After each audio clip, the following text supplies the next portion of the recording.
Civil હોસ્પિટલના orthopaedic surgery વિભાગે માનવતાનું અનોખું ઉદાહરણ પૂરું પાડ્યું હતું, જેમાં હોસ્પિટલના તબીબો અને સ્ટાફની અથાગ મહેનત અને માનવીય અભિગમથી છેલ્લા 15 વર્ષથી પોતાના પરિવારથી વિખૂટા પડી ગયેલા એક પિતાનું તેમના પુત્ર સાથે પુનઃ મિલન કરાવ્યું।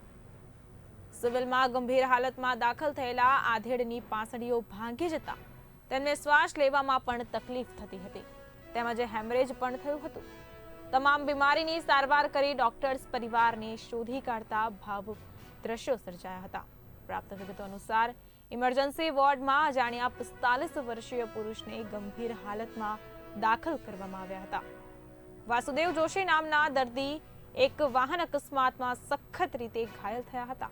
તેમને માથામાં હેમરેજ થયું હતું અને છાતીની પાંસળીઓ ભાંગી ગઈ હોવાથી તેમને શ્વાસ લેવામાં પણ ભારે તકલીફ પડી રહી હતી।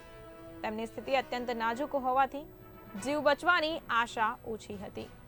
જો કે તેમણે દિવસ રાત જોયા વિના દર્દીની સારવાર કરી અને લગભગ 1.5 મહિના સુધી ચાલેલા સઘન પ્રયત્નોના પરિણામે આખરે વાસુદેવભાઈ ભાનમાં આવ્યા હતા।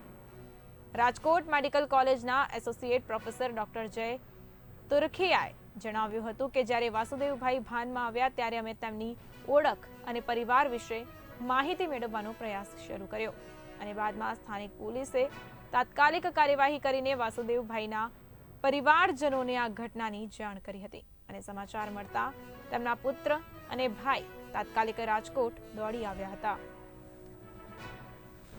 ये जो पेशेंट है वो आपके क्या लगते हैं? पापा कितने सालों से आपसे बिछड़े हुए थे? 10 से 15 साल के बीच का टाइम है। आपको कब पता चला कि आपके पापा यहाँ राजकोट में एक हॉस्पिटल के अंदर है? अभी 1 से 2 हफ्ते पहले पता चला। कौन से माध्यम से आपको मालूम लगा कि यहाँ पे है? ये हमको हमारे जो डिस्ट्रिक्ट का कोतवाली है उसके थ्रू कॉल आया था, तो फिर उन्होंने हमें बताया कि वहाँ पे आपके पापा एडमिट है। अच्छा, अब कैसा लग रहा है इतने सालों बाद आपके पापा को मिलने के बाद? काफ़ी अच्छा लग रहा है क्योंकि हमने भी काफ़ी ढूंढने की कोशिश की, बट वो उस टाइम हमें मिल नहीं पाए एंड तब हम इतने बड़े भी नहीं थे कि खुद से भी ढूंढना चाहें तो मिल जाए इजीली। लेकिन अभी मिलके बहुत ज़्यादा खुशी हुई क्योंकि ऐसे घर से निकलने के बाद कभी मिल नहीं पाते काफ़ी लोगों के फादर मदर, लेकिन हमें मिले तो काफ़ी खुशी हुई। આ પેશન્ટ અમારી પાસે પહેલાં 1.5 મહિના પહેલાં આવેલું અને પોલીટ્રોમાનો કેસ હતો, સર્જરી અને ઓર્થોમાં કમ્બાઇન્ડ એડમિશન હતું।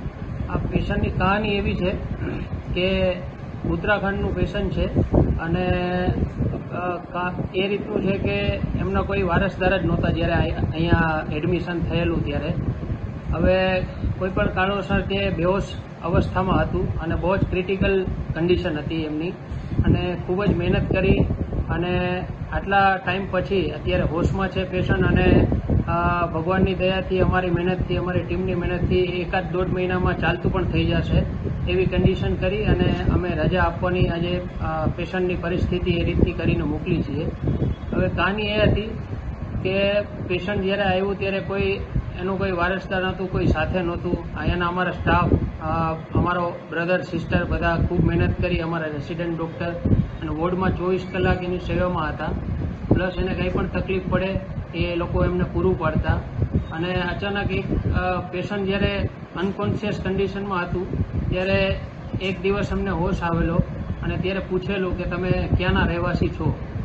હવે ત્યારે પેશન્ટ બોલેલું કે અમે ચંપાવત જિલ્લામાં કે તાલુકામાં રહેવાસી છીએ। ત્યારે અમારા resident doctor Hrithik Dhaval, doctor Hiren સાહેબ એમના આખો રવિવાર 6 થી 7 કલાકની મહેનતે પોલીસ સ્ટેશનમાંથી ફોન કર્યા અને ત્યાંના ઉત્તરાખંડના પોલીસને કોન્ટેક્ટ કરેલો અને ખૂબ જ મહેનતથી ત્યાંના કોન્ટેક્ટ મળેલા અને રિલેટિવને જાણ થયેલી।